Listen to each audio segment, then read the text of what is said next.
देश की सभी विपक्षी पार्टी 2024 के लोकसभा चुनाव को लेकर के एक्टिव हैं और अब उनका प्रयास है कि एक बार फिर से एकजुट होकर मोदी को हराने के लिए कोशिश में जुटना चाहिए। 2014, 2019 में भी हमने देखा था इसी तरह विपक्षी दल एकजुट होकर मोदी के विरुद्ध चुनाव के मैदान में उतरने के लिए तैयारियां कर रहे थे, जैसी अब चल रही है। ये बात अलग है कि अलग अलग राज्यों में अलग अलग भूमिकाओं में ये जो विपक्षी पार्टियां हैं, कहीं कांग्रेस कम्युनिस्टों से मिलकर के चुनाव लड़ती है, किसी राज्य में कम्युनिस्टों के विरुद्ध वो चुनाव लड़ती है। कोई विचारधारा नहीं है विपक्ष में, अब कोई विचारधारा बची नहीं है। केवल एक विचारधारा है कि सब लुटेरे मिलकर के कैसे एक पुलिस को रोकें। अब आप सोचें, मैं किसी पार्टी पर टिप्पणी नहीं कर रहा हूं। यदि मान लीजिए किसी एक शहर के सारे गुंडे बदमाश चोर मिलकर के ये कहें कि भाई हमको सबको जो है यहां जो पुलिस है, ये जो दरोगा है, जो एसएचओ है, उसको आने से मोहल्ले में रोकना है, वो ना आ जाए। क्या कारण है? एक ही कारण है कि भाई पुलिस है तो वो अपराधियों को रोकती है। अब ऐसा लग रहा है कि ये जो विपक्षी पार्टियां हैं हमारे देश की, इनके अंदर कोई विचारधारा नहीं है। आप देखेंगे कि कांग्रेस जो है वो केरल में कम्युनिस्ट के विरुद्ध चुनाव लड़ती है, उनके भाषण देख लो, एक दूसरे को गाली देंगे। लेकिन पश्चिम बंगाल में वही मिलकर के चुनाव लड़ते हैं। यही कांग्रेस दिल्ली में केजरीवाल के विरुद्ध ये भाषणबाजी करते हैं, लेकिन अंदर खाने एक दूसरे को जिताने के लिए, यानी कांग्रेस केजरीवाल को जिताने के लिए अपनी पार्टी को स्वाहा कर देती है। अभी हाल ही में गुजरात में चुनाव आने वाला है, सेम वही है। कांग्रेस ने अपने आप को वहां से विड्रॉल कर लिया है, जबकि उसके 66 एमएलए थे और वो दूसरे नंबर पर थी। और इसी तरह जो आरजेडी के सुप्रीमो हैं लालू प्रसाद यादव, अब वो इस कवायद में जुटे हैं और दिल्ली में सोनिया गांधी से मिलने के लिए आने की उन्होंने घोषणा की है। जो लालू प्रसाद यादव है, आप सब जानते हैं कि वो जमानत पर हैं। उनके खिलाफ सीबीआई ने चार्जशीट दाखिल करके जो आरोप लगे थे चारा घोटाले में, जो वो जेल के अंदर बंद थे, वो तो एक केस है। अभी आईआरसीटीसी घोटाला खुला है, जिसमें उन्होंने नियमों को ताक पे रखकर रेल मंत्री होते हुए उनका बेटा, उनकी पत्नी दोनों इन्वॉल्व हैं और किस तरह से घोटाला किया था एक होटल को देने में, पैसे के लेन देन में। इसी तरह भर्ती घोटाला एक और लालू प्रसाद के ऊपर है कि रेल मंत्री रहते हुए जो उन्होंने भर्ती की थी रेलवे में, गरीब लोगों की जमीनें अपने नाम करा ली थी। ऐसे व्यक्ति सब एकजुट हैं, कोई विचारधारा इस देश में नहीं है। न ये आपस में, अभी हमने बचपन देखा है और देश की राजनीति में हमने देखा है, कम्युनिस्ट एक विचारधारा है, कभी कांग्रेस से नहीं मिलते थे। ये जो समाजवादी पार्टी है, ये तो गठन ही इसलिए हुआ कि एक समाजवाद लाने की आवश्यकता है। लोहिया जी की विचारधारा को लेकर चलेंगे, सामंतवादी पार्टियों का हम विरोध करेंगे। कांग्रेस के विरोध से बनी हुई ये पार्टी, कांग्रेस का विरोध करने से बनी थी जब ये बनी थी, स्थापना जब इसकी की गई। इंदिरा गांधी के अत्याचारों के कारण कुछ लोग जो लोहियावादी विचारधारा के थे वो इकट्ठे हुए, और जिस पार्टी का गठन कांग्रेस के विरोध के लिए हुआ, अब वो उसी के साथ गलबैयां पा रहे हैं। क्यों भाई? क्योंकि मोदी का डर सता रहा है। 2014 में जब मोदी सरकार आई, इसके पहले तो इन्हें सोचना ही इनके दिमाग में नहीं था कि मोदी कभी आ भी सकता है, भाजपा कभी आ भी सकती है। इनको बड़ा अहंकार था कि हम ही हम रहेंगे। और जो एक द कश्मीर फाइल मूवी का एक डायलॉग मुझे याद आता है बार बार, ये सोचते थे कि सरकार भले ही मोदी की बन गई है, सिस्टम तो हमारा है। तो सिस्टम पर इनको भरोसा रहता था और इनको लगता था हमें कोई जेल में डाल सकता है क्या, हमारे घपले घोटाले कभी खुल सकते हैं क्या। तो ये अपने मन में अपना उत्तर देते थे, बोला ना, हमारा कोई बाल बांका भी नहीं कर सकता था। लेकिन आज लालू प्रसाद यादव, हमने देखा वो जेल में गए और सब बहाने किए, बीमारी का बहाना, ये सब नहीं चला, और वो जमानत पर हैं। अब जेल दोबारा जाना पड़ेगा, जिस तरह के 2 केस और खुले हैं। अब उनके बेटे को भी जाना पड़ेगा और उनकी पत्नी को भी जाना पड़ेगा।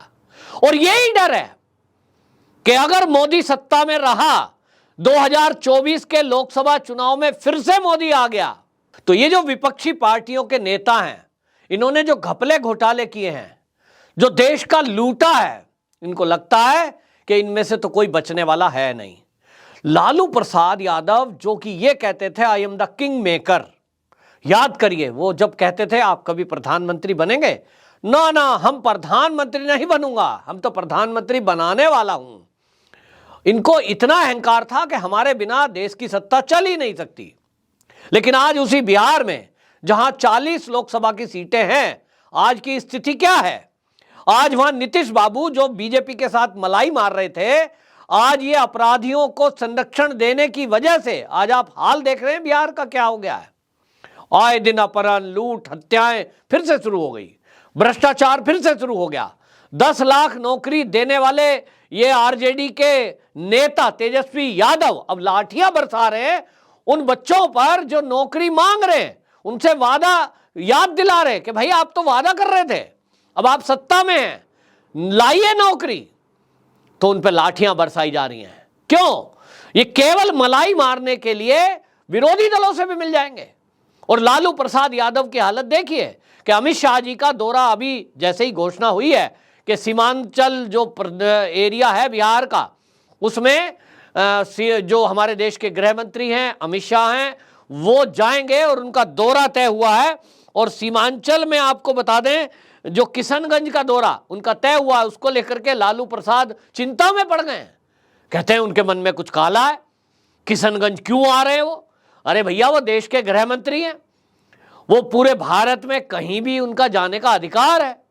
भारतीय जनता पार्टी के लीडर हैं, चुनाव की तैयारी वो तो पूरे साल करते हैं। ये आपकी तरह तो है नहीं कि चुनाव सर पे आया तो जो है घरों से निकलो, फिर लोगों से वादे करो झूठे, फ्री बांटने की कुछ बातें करो, जेब से तो देना नहीं है, अपनी नौकरी तो कुछ करके प्रॉपर्टी में से तो कुछ देना नहीं है। क्या आता है मुंह में जो भी बोल दो, फ्री स्कूटी देंगे, फ्री लैपटॉप देंगे, फ्री बिजली करेंगे, फ्री पानी देंगे, बोलो सब कुछ। इन नेताओं के पास क्या है? लेकिन भारतीय जनता पार्टी अपनी योजना बनाती है, कैसे चुनाव लड़ना है, झूठे वादे नहीं करने हैं। भारतीय जनता पार्टी उसे बोलती है संकल्प पत्र, जो वादे करती है जनता से, यानी वो बोलना जो कर सकते हैं, जो कर सकते हैं वही बोलना, झूठा लॉलीपॉप लोगों को नहीं देना। लेकिन इस विपक्ष को हमने देखा कि मोदी जी ने जो शब्द नहीं भी बोला वो लालू बोल रहे हैं। कहां गए 15 लाख मोदी ने कहा? एक भी क्लिप किसी ने दिखाई? मैं चैलेंज करता हूं लालू जी को, जो ये आरोप लगा रहे हैं, ये जो लोग इस तरह की फालतू बकवास करते हैं, जिनको कई बार उत्तर दिया जा चुका है, मोदी जी ने कभी भी ये वर्ड नहीं बोला कि हमारी सरकार आएगी तो 15 लाख रुपए हम लोगों के खाते में देंगे। उन्होंने केवल ये बोला था कि देश का पैसा विदेशी बैंकों में इतना बड़ा, इतनी मात्रा में लोगों ने काला धन जमा कर रखा है कि यदि भारत में आ जाए तो एक एक व्यक्ति के हिस्से में 15 लाख आए। ये बोला था कि यदि आ जाए, यानी उन्होंने गुणा भाग करके आम आदमी को समझाने के लिए ये बताया था कि भाई अगर मान लीजिए 10 आदमी खड़े हैं और कोई कहे 1000 रुपया विदेश के बैंक में जमा है, अगर वो यहां आ जाए तो सबको 100-100 रुपए मिल जाए। देश का विदेशी धन है, वो व्यक्तियों के खाते में थोड़ा ही जाता है। लेकिन उन्होंने देश की आबादी जब 125 करोड़ थी, उसको गुना करने के बजाय ऐसे समझाया था। लेकिन ये विपक्षी दल जो कि लगातार झूठ बोलता है ताकि लोगों को बरगलाया जाए, कहते हैं साहब रोजगार कहां है? अबे रोजगार भाई आपने 10 लाख बोला था बिहार में, क्या आपने दिए? अभी आप बन गए, देखते हैं। चुनौती है आपको कि आप अगला 2 साल, अभी चुनाव लोकसभा का बचा है, 1.5 साल 2 साल, आपको चुनौती है कि 10 लाख आप, ये 10 तो छोड़िए, 5 लाख नौकरियां देके दिखाइए। बोलने में क्या जाता है, कुछ भी बोलिए। तो ये विपक्षी दल जो एकजुटता दिखा रहा है, चाहे वो कांग्रेस है, चाहे वो आरजेडी है, चाहे वो जेडीयू है, चाहे वो टीएमसी है, चाहे फिर वो एनसीपी है, ये सारे जो नेता बौखलाए घूम रहे हैं कि हम विपक्षी एकता कर रहे हैं। विपक्षी एकता काहे के लिए एकता कर रहे हो? कहते हैं देश बचाने के लिए। देश कहां जा रहा है भाई? देश तो मोदी जी के नेतृत्व में आज इतना फर्स्ट क्लास हो गया है कि हाईवेज, रेलवेज, एक्सप्रेस वेज और 5 ट्रिलियन इकोनॉमी बनने जा रहा है। आज जो आज देखिए कि आर्थिक स्थिति क्या है, आज 5वें स्थान पे आ गया है। तो देश कहां जा रहा है? देश कहीं भी नहीं जा रहा है। फालतू की बातें करना बंद करें। और ये असली डर केवल वो है जेल का। भ्रष्टाचार किया है तो उसके कारण से जेल जाने का डर सता रहा है, और इसी डर की वजह से ये सब एकजुट होकर मोदी को रोकने के प्रयास में है, जो कि 2024 के लोकसभा चुनाव में नाकाम साबित होगा। वंदे मातरम।